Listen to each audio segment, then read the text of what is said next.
Kitchen പറഞ്ഞു നിർത്തി. എന്നാൽ ഇതെല്ലാം കേട്ടിട്ട് മാഹിയുടെ ഉള്ളിൽ ഒരു അഗ്നിപർവ്വതം തന്നെ ഉടലെടുത്തു. അവൻ എത്രയും പെട്ടെന്ന് വീടെത്തിയാൽ മതിയെന്ന് തോന്നി. കിച്ച, പക്ഷെ നീ? ദേവൻ ചോദിച്ചു. കാശി പറഞ്ഞതാണ്, അവനെല്ലാം അറിയാം. കിച്ചൻ പറഞ്ഞു. എല്ലാന്ന് വെച്ചാ? മാഹിയുടെ മുഖം സംശയത്താൽ ചുളിഞ്ഞു. എല്ലാം നീ അവളോട് പറഞ്ഞതും ചെയ്തതും. കിച്ചൻ ഒന്ന് കടുപ്പിച്ച് പറഞ്ഞു. ഇതൊക്കെ അവൾക്കറിയൂ. മാഹിക്ക് അവൻ്റെ സംശയം മറച്ചു പിടിക്കാനായില്ല. നീ പൊട്ടനാണതോ പൊട്ടനെ അഭിനയിക്കാണോ? ദേവൻ നെറ്റിയിൽ കൈവച്ച് ചോദിച്ചു. അതന്നെ, പാറു പറയാതെ എങ്ങനെയുടെ കാശി അറിയുന്നേ? നാളെ തന്നെ നമ്മൾ അവിടെ എത്തണം. പാറു, അവളെനിക്ക് നഷ്ടപ്പെടുത്താൻ വയ്യടാ. എൻ്റെ അറിവില്ലായ്മ കൊണ്ട് പറ്റിപ്പോയതാ. ഇനിയിപ്പോൾ പറഞ്ഞിട്ട് കാര്യമില്ല. എത്രയും പെട്ടെന്ന് നാട്ടിലെത്തി പാറിനോട് സംസാരിക്കാൻ നോക്കും. ടെറസിൽ നിലാവ് നോക്കിയിരിക്കുവാണ് പാറു. ഏട്ടത്തി, കാശിയായിരുന്നു. നീ ഉറങ്ങിയില്ല കിച്ചു? പാറു ഊഞ്ഞാലിൽ നിന്ന് എണീറ്റ് ചോദിച്ചു. ഇല്ല ഏട്ടത്തി. കാശി വേഗം വന്ന് പാറുവിൻ്റെ മടിയിൽ കിടന്നു. ഇതിടയ്ക്കുള്ള പതിവായതുകൊണ്ട് പാറു പതിയെ അവൻ്റെ മുടികളിൽ വിരലോടിക്കാൻ തുടങ്ങി. ഏട്ടത്തി നാളെ പോവാൻ തന്നെ തീരുമാനിച്ചു? കാശി ചോദിച്ചു. പിന്നെ പോവാതെ? പാറു ഒരു പുഞ്ചിരിയോടെ പറഞ്ഞു. അവൾ പോകുന്ന കേട്ടതും കാശിക്കെന്തോ സങ്കടം വന്നു. ചുരുങ്ങിയ സമയം കൊണ്ട് പാറു അവൻ്റെ അമ്മയുടെ സ്ഥാനത്ത് വന്നിരുന്നു. ഏട്ടത്തിക്ക് ഏട്ടിനോട് വെറുപ്പാണോ? കിച്ചു തലയോർത്തി പാറുവിനെ നോക്കി ചോദിച്ചു. എനിക്കറിയില്ല കിച്ചു. എനിക്ക് മഹേട്ടനെ വെറുക്കാൻ സാധിക്കില്ല. എനിക്കറിയില്ല സിദ്ധു.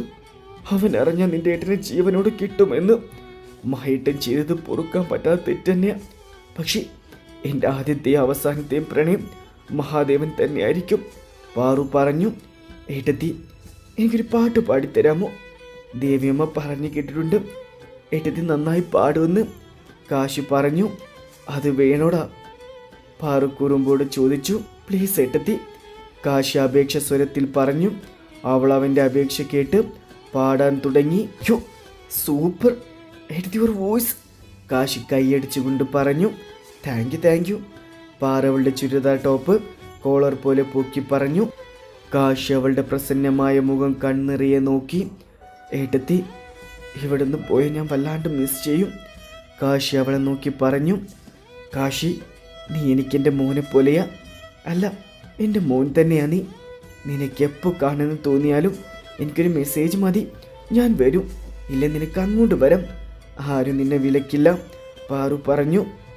ഏട്ടത്തി, അവൻ്റെ പാറുവിനെ പുണർന്നു. എൻ്റെ ഏട്ടൻ ചെയ്തതിന് ഞാൻ ക്ഷമ ചോദിക്കാം.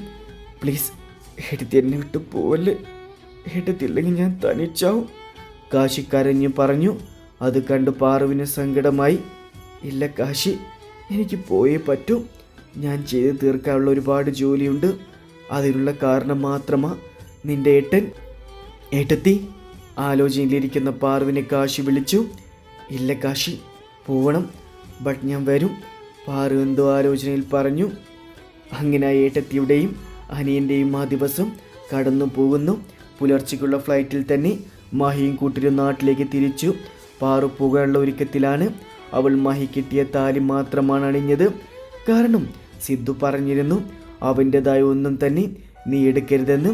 പക്ഷെ ആ താലി ഊരാൻ മനസ്സ് വന്നില്ല. കാശി രാവിലെ തൊട്ട് ഒന്നിനും ഉത്സാഹമില്ലായിരുന്നു. അവൻ്റെ പ്രിയപ്പെട്ട ഏട്ടത്തിയെ പിരിയുന്നു എന്ന് തന്നെയാണ്. കാരണം ബ്രേക്ക്ഫാസ്റ്റ് കഴിച്ചു കൊണ്ടിരിക്കുമ്പോഴാണ് മുറ്റത്തൊരു വണ്ടി വന്ന് ശബ്ദം കേട്ടത്. കാശി എണീക്കാൻ പോയി. കിച്ചു, വേണ്ട, നീ കഴിക്ക്, ഞാൻ പോയി നോക്കിയിട്ട് വരാം. പാറു പ്ലേറ്റ് എടുത്ത് അടുക്കളയിൽ വെച്ചു. കൈ കഴുകി വന്നു. അപ്പോഴേക്കും കോളിംഗ് ബെല്ലിൻ്റെ സൗണ്ട് കേട്ടു. പാറു പോയി കതക് തുറന്നു. വളരെ സന്തോഷത്തിൽ പോയി കതക് തുറന്ന പാറു പുറത്തു നിൽക്കുന്ന ആളെ കണ്ട് അവളുടെ മുഖത്തെ സന്തോഷം മങ്ങി. പെട്ടെന്ന് അയാൾ പാറുവിനെ കെട്ടിപ്പിടിച്ചു. ആദ്യത്തെ ഞെട്ടൽ മാറിയതും അയാൾ നിന്നും പാറു കുതിറി മാറാൻ ശ്രമിച്ചു. പുറത്തേക്ക് വന്ന കാശി കാണുന്നത് ആരുടെ കയ്യിൽ കിടന്ന് കുതിർന്ന പാറുവിനെയാണ്. അയാൾ അവളെ കെട്ടിപ്പിടിച്ചിട്ടുണ്ട്. മുഖം വ്യക്തമല്ല. പാറുവിനെ അയാൾ ഉപദ്രവിക്കുകയാണെന്ന് കരുതി കാശി അയാളെ പോയി ചവിട്ടി. അയാൾ മലർന്നടിച്ച് വീണു. അപ്പോഴാണ് കാശി മുഖം കാണുന്നത്. മഹിയേട്ടൻ, അവൻ ഞെട്ടലോടെ പറഞ്ഞു. മഹി, എടാ മഹാപവി, സ്വന്തം ഏട്ടനെ കൊല്ലുടാ നീ. കിച്ചൻ മഹിക്കരികിലേക്ക് ഓടി വന്ന് പറഞ്ഞു. പുറകെ അജുവും ദേവനും ജോണും ഉണ്ടായിരുന്നു. കിച്ചൻ ചോദിച്ചതിന് കാശി നല്ല വെട്ടിപ്പായിട്ട് ഇലച്ച് കാണിച്ചു. മഹി, നിനക്കൊന്നും പറ്റില്ലല്ലോ. ജോണ് വന്ന് ചോദിച്ചു. മൂടും കുത്തി വീണ നല്ല സുഖമായിരിക്കും. വാചകം അടിക്കാതെ എന്നെ വന്ന് പിടിച്ചെഴുന്നേൽപ്പിക്കണം. മാഹി മൂടിനെ കൈ കൊടുത്ത് പറഞ്ഞു. കിച്ചനും ദേവനും കൂടെ മാഹിയെ പിടിച്ചെഴുന്നേൽപ്പിച്ചു. മാഹി ഒരുവിധം നേരെ നിന്നു പാറുവിനെ നോക്കി. അന്നേരം അവളുടെ മുഖത്തെ വികാരം എന്താണെന്ന് മാഹിക്ക് മനസ്സിലായിരുന്നില്ല. 7 ദിവസത്തിന് ശേഷം കാണുന്നത് കൊണ്ട് അവളുടെ രൂപം അവൻ കണ്ണേറിയെ നോക്കി. നേരിയതാണ് വേഷം, ആഭരണമൊന്നും ഇട്ടിട്ടില്ല. താൻ കിട്ടിയ താലി മാത്രം, അതുമാത്രം മതിയായിരുന്നു അവളെ മനോഹരമാക്കാൻ. മാഹി തന്നെയാണ് ശ്രദ്ധിക്കുന്നതെന്ന് മനസ്സിലായ പാറു ഉള്ളിൽ കയറി. അത് കണ്ട് മാഹിയുടെ മുഖം മങ്ങി. ഏട്ടാ, പാറു പോകുന്ന കണ്ട കാശി മാഹിയെ വിളിച്ചു. തല താഴ്ത്തി മൂളി. ഉള്ളിൽ വാ, കാശി വിളിച്ചു. ഒന്ന് പോടാ ഇറക്കാം, അവൻ്റെ വീട്ടിൽ കയറാൻ നീ വിളിക്കണോ? കിച്ചൻ പറഞ്ഞുകൊണ്ട് കാശിയെ തള്ളി മാറ്റി അകത്തേക്ക് കയറി. പെങ്ങളെ, ആങ്ങളൊക്കെ പോകുമ്പോഴത്തേക്ക് ഒരു ബ്ലാക്ക് ടീ, കിച്ചൻ വിളിച്ചു പറഞ്ഞു. മാഹിയും ബാക്കിയുള്ളവരും ഇതെന്ത് ജീവി എന്ന കണക്ക് നോക്കുവാണ്. അജുവും കാശിക്ക് പിറകെ വിട്ടുപിടിച്ചു. പിന്നെ എല്ലാവരും ഉള്ളിൽ പോയി അങ്ങിങ്ങായി സ്ഥാനം പിടിച്ചു. കാശി, മാഹി കാശിയുടെ കയ്യിൽ പിടിച്ചു വിളിച്ചു. മറുപടി അവനൊന്ന് മൂളി. നിനക്കെന്നോട് ദേഷ്യമാണോ? മാഹി അവൻ്റെ മുഖത്തേക്ക് നോക്കി. എന്തിന്? എനിക്കറിയാം ഏട്ടൻ സ്വഭാവത്തിൽ അങ്ങനെ ചെയ്യില്ലെന്ന് കാശി പറഞ്ഞു. അപ്പോഴേക്കും പാറു ചായ കൊണ്ടുവന്നു. അവളെ കണ്ട മാഹിയുടെ മുഖം വിടർന്നു. ടേബിൾ വെച്ച് തിരിഞ്ഞു പോവാൻ ഒരുങ്ങി പാറു. വിളിച്ചെണിറ്റ് പോയി പിറകിൽ നിന്ന് കെട്ടിപ്പിടിച്ചു. അവരുടെ നരകത്തിലെ കട്ടറും വാവണ്ടെന്ന് കരുതി ബാക്കി 4 പേരും എണീറ്റ് പോയി.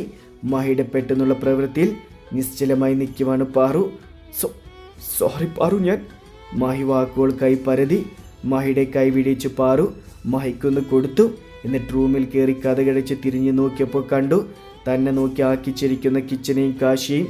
കിച്ചട്ട, ഭയങ്കര പൊന്നിച്ചൻ്റെ ശല്യ, കാശി മാഹിയുടെ കവിളിൽ തടവി പറഞ്ഞു. അതെ അതെ, ഒറ്റടിക്ക് കോൺഗ്രസിൻ്റെ ചിഹ്നം വരണമെങ്കിൽ വല്ലാത്ത പൊന്നിച്ചയുടെ ശല്യമായിരിക്കും. കിച്ചനും ചിരി കടിച്ചു പിടിച്ചു പറഞ്ഞു. ഇതെല്ലാം കണ്ട് മാഹി പല്ല് കടിച്ചു. ഇത് കണ്ടാണ് ജോണും ദേവനും വരുന്നത്. എന്താണ് നിന്റെ മുഖം ചുവന്നിരിക്കുന്നേ? ജോൺ അവൻ്റെ കവിളിൽ തൊട്ട് ചോദിച്ചു. കിച്ചനും കാശിയും കൂടെ അവിടെ നടന്ന് ജോണിയും ദേവനും പറഞ്ഞു കൊടുത്തു. പിന്നെ അവിടെ ഒരു കൂട്ടച്ചിരിയായിരുന്നു. കിച്ചനും കാശിയും മാഹിയെ നോക്കും, വീണ്ടും ചിരിക്കും. അയ്യോ എൻ്റെ ഈശ്വര, ഞാനിത് ആരോട് പറഞ്ഞ് ചിരിക്കും? അപ്പനമ്മയും പോലും അല്ലാത്ത മഹാദേവനെ എൻ്റെ പെങ്ങള് തല്ലിയല്ലോ. കിച്ചൻ അതും പറഞ്ഞിട്ട് വീണ്ടും ചിരിക്കാൻ തുടങ്ങി. കോപ്പി ഒന്ന് നിർത്തുന്നുണ്ടോ? സൈ കിട്ടപ്പോൾ മാഹി പൊട്ടിത്തെറിച്ചു. അന്നേരത്ത് അവൻ്റെ ഭാഗം കണ്ട് 4 പേരും ഒന്നടങ്ങി. എന്നാലും കാശിയുടെയും കിച്ചനും ചിരി അടക്കാൻ പാടുപെട്ടു. ഇതെനിക്ക് കിട്ടേണ്ടത് തന്നെയാ, അതുകൊണ്ട് അത് വിടും. എന്നിട്ട് പാറുവിനെങ്ങനെ ഇവിടെ പിടിച്ചു നിർത്താൻ നോക്കും. എനിക്ക് അവളെ വേണം. ദേവ, നിന്റെ ബുദ്ധിയിൽ വല്ലതും വരുന്നേ പറഞ്ഞതാ. ആയി തലയ്ക്ക് കൈയും കൊടുത്തിരുന്ന് പറഞ്ഞു. ഡാ, ഞാൻ എൻ്റെ കൂർമ്മ ബുദ്ധിയിൽ തെളിഞ്ഞൊരു ഐഡിയ പറയട്ടെ, അജു പറഞ്ഞു. എന്തു ബുദ്ധി? കിച്ചൻ ചോദിച്ചു. കൂർമ്മ ബുദ്ധി എനിക്കതുണ്ട്, നിനക്കതില്ല. അജു കിച്ചുവിനെ പുച്ഛിച്ചു. നിന്റെ ഇല്ലാത്ത ബുദ്ധിയെ കൂർമ്മ ബുദ്ധി എന്ന് പറഞ്ഞാ നാട്ടുകാർ ഓടിച്ചിട്ട് തല്ലും. ഇവൻ പറയുന്ന ഐഡിയ നോക്കുന്നതിന് പകരം നീ അവളെ വിട്ട് കളയുന്നവും നല്ലത്. കിച്ചൻ അജുവിനെ നല്ലോണം പുച്ഛിച്ചു വിട്ടു. കിച്ച, ഒന്ന് നിർത്തി അവൻ എന്താ പറയുന്നത് നോക്കട്ടെ. ദേവനിടയിൽ കയറി പറഞ്ഞു. എടാ, ഇവിടെ നടന്നതും നടക്കാൻ പോണതും മനയിലുള്ളവർ അറിഞ്ഞിട്ടില്ല. അതുപോലെ തന്നെ പാറു ആദ്യമാണെന്ന് ശിവരാമന് മാത്രമല്ല അറിയുള്ളൂ. ദേവിയമ്മയ്ക്കറിയില്ലല്ലോ. പാറുവമ്മയുടെ വിചാരം അവിടെ മരിച്ചുപോയ മോളാണെന്നാണ്. ആദ്യെന്നാ ദേവിയമ്മയുടെ അവസ്ഥ ഒക്കെ പറഞ്ഞ് നമുക്കിന്നൊരു ദിവസം അവിടെ ദേവിയമ്മയെ വെച്ച് തടഞ്ഞു നിർത്താം. പാറു ഇവിടെയാണെന്ന് ദേവമംഗലത്തുള്ളവരും അറിയിക്കാം. നാളാവുമ്പോഴേക്കും അവർ എന്തായാലും ഇനി എത്തും. പിന്നെ കാശി പൊടിക്കൈയായി കുറച്ച് സെന്റി അടിച്ചാൽ മാത്രം മതി, അജു പറഞ്ഞു. എന്നിതെല്ലാം കേട്ട് എല്ലാവരും അജുവിനെ വായും പൊളിച്ച് നോക്കി നിൽക്കുവാണ്. എടാ പൊട്ട, നിനക്ക് ഇത്രയും ബുദ്ധി ഉണ്ടായിരുന്നോ? കിച്ചൻ അജുവിൻ്റെ തലമുടിയിൽ പിടിച്ചു അതിശയത്തോടെ ചോദിച്ചു. പിന്നല്ല, ഞാൻ വേണ്ടെന്ന് വെച്ചിട്ടാ. ഇല്ല, ഞാൻ എവിടെയോ എത്തിയേനെ, അജി ചിരികാമ്മയോട് പറഞ്ഞു. മഹി, ഇവൻ പറഞ്ഞ ബുദ്ധി കൊള്ളാം. നീ ഇപ്പം തന്നെ പോയി മനയിലുള്ളവരെ വിളിച്ചിട്ട് വാ, ഞാൻ ദേവമംഗലത്തുകാരെ വിളിക്കാം. ദേവൻ പറഞ്ഞു. Paris to Kochi flight Cochin international എയർപോർട്ടിലെത്തി. വൈറ്റ് ഷർട്ടും ബ്ലാക്ക് പാൻറ്റും ധരിച്ച ഒരുവൻ ഇറങ്ങി. ഉറച്ച ശരീരവും തോളറ്റം വരെയുള്ള മുടി മാൻബൺ ചെയ്ത് വെച്ചിട്ടുണ്ട്. വെളുത്ത മുഖം ഗൗരവത്തിൽ കയറ്റി വെച്ചിട്ടുണ്ട്. കണ്ണുകളിൽ ആരെയും ചുട്ടരിക്കാൻ പാകത്തിൽ അഗ്നി ജ്വലിക്കുന്നു. അവൻ എയർപോർട്ടിൽ നിന്നിറങ്ങിയതും കുറെ കറുത്ത വേഷധാരികൾ അവനെ പൊതിഞ്ഞു. കൂടിയെന്നവരിൽ ചിലർക്ക് അവനെ കണ്ട് അതിശയം തോന്നി, ചിലരിൽ സംശയവും. എന്നാൽ അവൻ ആരെയും ശ്രദ്ധിച്ചില്ല. അവന് സഞ്ചരിക്കാനുള്ള ഓടിയാറിൽ വന്നു. കാറിൽ കയറുമ്പോഴും അവന്റെ കണ്ണിൽ അഗ്നിയാൽ ജ്വലിച്ചു. അവന്റെ കാർ കൊച്ചി വീതികളിൽ ചീറി. അവൻ ലാപ്ടോപ്പ് എടുത്ത് ഒരുവളുടെ ഫോട്ടോ നോക്കി. അതിൽ പുഞ്ചിരി തൂങ്ങി നിൽക്കുന്ന അവളുടെ മുഖം കാണി അവന്റെ ചുടികളിൽ അവൾക്ക് വേണ്ടി മാത്രം ഒരു പുഞ്ചിരി വിരിഞ്ഞു. ഞാൻ എത്തി മൈ ലിറ്റിൽ പ്രിൻസ്, നിനക്ക് വേണ്ടി മാത്രം, ഒരാൾക്കൊന്നിനും നിന്നെ വിട്ടുകൊടുക്കില്ല, അവൻ അവളുടെ ഫോട്ടോ നോക്കി പറഞ്ഞു. പെട്ടെന്ന് ഓർത്ത പോലെ അവന്റെ മുഖം കോപത്താൽ വലിഞ്ഞു മുറുകി. കണ്ണുകൾ ചുവപ്പ് രാശി പടർന്നു. ആദരങ്ങൾ വന്യമായി തിളങ്ങി. റൂമിൽ കയറി കഥകടച്ചതിൽ പിന്നെ പാറു നേരം പുറത്തിറങ്ങിയിട്ടില്ല. നിർവികാരതയോടെ ജനതരകൾ പിടിച്ചു. വിദൂരയിലേക്ക് കണ്ണ് നട്ടു നിൽക്കുന്നവളുടെ കണ്ണിൽ നിന്ന് കണ്ണുനീർ ചാലിട്ടൊഴുകിയിറങ്ങുന്നുണ്ടായിരുന്നു. മഹി അവിടെ കണ്ടപ്പോൾ അവൾക്ക് തോന്നിയെന്താണെന്ന് അവൾക്ക് മനസ്സിലായിരുന്നില്ല. ഒരിക്കലും ഉണങ്ങാത്ത മുറിവ് മഹിയേട്ടൻ നൽകിയിട്ടുണ്ട്. എന്നിട്ടും എനിക്ക് എന്തുകൊണ്ട് അയാളെ വെറുക്കാൻ സാധിക്കാതെ? പാറുവിൻ്റെ മനസ്സ് പലവിധ ചിന്തകളോടെ കലുഷിതപ്പെട്ടു. പെട്ടെന്നാണ് ഡോറിൽ മുട്ട് കേട്ടത്. അവൾ വീണ്ടും ചിന്തയിലേക്ക് ഊളിയിട്ടു. പക്ഷെ ഡോർ മുട്ടൽ വീണ്ടും തുടർന്നപ്പോൾ ചിന്തകൾക്ക് വിരാമിട്ടുകൊണ്ട് പാറു ഡോർ തുറന്നു.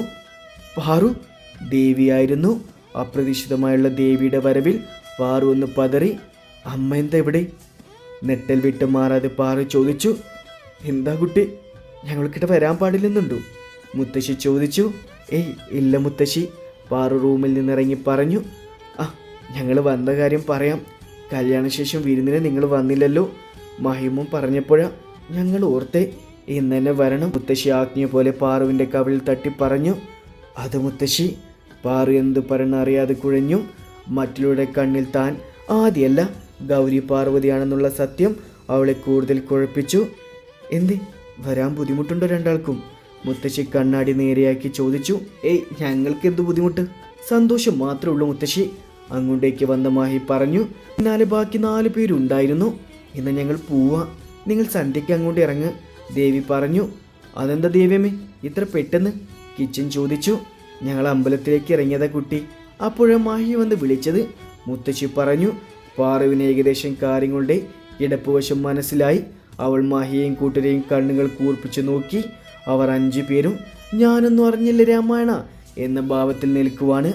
മോളെ ഞങ്ങളെന്നാ ഇറങ്ങുക, ദേവി പാറുവിൻ്റെ കവിളിൽ തലോടി പറഞ്ഞുകൊണ്ട് മുത്തശ്ശിയും കൂട്ടിപ്പോയി. പാറുവാണ് 5 എണ്ണത്തിനെയും ദഹിപ്പിക്കാൻ പാകത്തിന് നോക്കി പേടിപ്പിക്കുന്നുണ്ട്.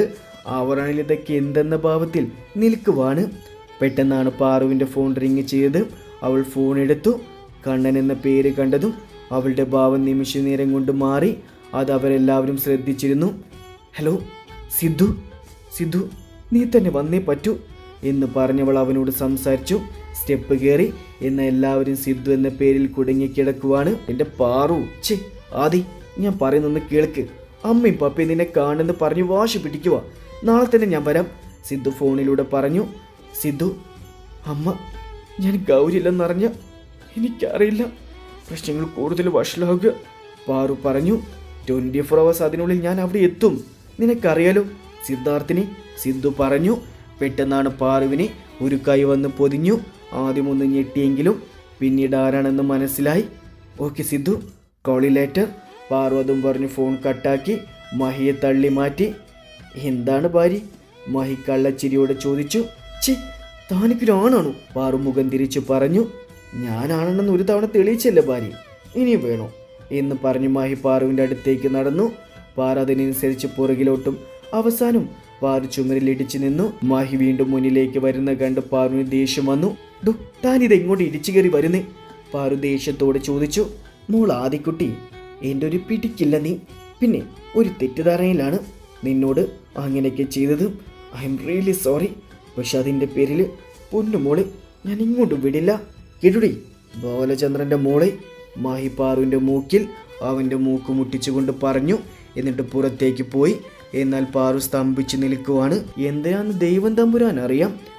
പിന്നെ നമുക്ക് പുറത്തേക്ക് പോകാം, നീ റെഡിയായിരുന്നു? നിനക്ക് 1/2 മണിക്കൂർ സമയം തരും, അത് കഴിഞ്ഞ് കണ്ടില്ല ഞാനിങ്ങോട്ട് വരും. പോയ മഹി വീണ്ടും വന്ന് പറഞ്ഞു. മഹിയെ ചെറിയ പേടിയുള്ളത് കൊണ്ട് പാറു റിസ്ക് എടുക്കാൻ നിന്നില്ല. ഒരു വൈറ്റ് സ്ലീവ്ലെസ് ചുരിദാറും ലെഗിൻസും വൈറ്റ് ഷോളും ഇട്ടു. ഇടതൂർന്ന മുടി മുഴുവൻ പിന്നിൽ ഒരു സൈഡിട്ടു. നെറ്റിയിൽ കറുത്ത കുഞ്ഞിപ്പൊട്ടും നെറ്റിയിൽ സിന്ദൂരവും തൊട്ടു. ഒരു കയ്യിൽ ബ്രേസ്ലെറ്റും മറു കയ്യിൽ വാച്ചും കെട്ടി താഴേക്ക് പോയി. അവിടെ മാഹിയല്ലാതെ വേറെ ആരും ഉണ്ടായിരുന്നില്ല. വൈറ്റ് ഷർട്ടും ബ്ലാക്ക് ജീൻസുമായിരുന്നു വേഷം. ഷർട്ടിൻ്റെ ആദ്യത്തെ 2 ബട്ടൺസ് അയച്ചിട്ടിട്ടുണ്ട്. ഒരു കയ്യിൽ ഇടിവളയും മറ്റേ കയ്യിൽ വാച്ചും ഇട്ടിട്ടുണ്ട്. മുടി ജെൽ തേച്ചൊതുക്കി വെച്ചിട്ടുണ്ട്. എന്താണ് ഭാര്യ, ഭർത്തുവിൻ്റെ സൗന്ദര്യം ആസ്വദിച്ചു കഴിഞ്ഞു? എങ്കിൽ ഇറങ്ങാമായിരുന്നു, മാഹി പറഞ്ഞു. അയ്യോ, നോക്കാൻ പറ്റിയൊരു ചൊളുക്ക്. പാറു ചമ്മൽ മറച്ചു വെച്ച് മാഹിയെ നല്ല പോലെ പുച്ഛിച്ചു വിട്ടു.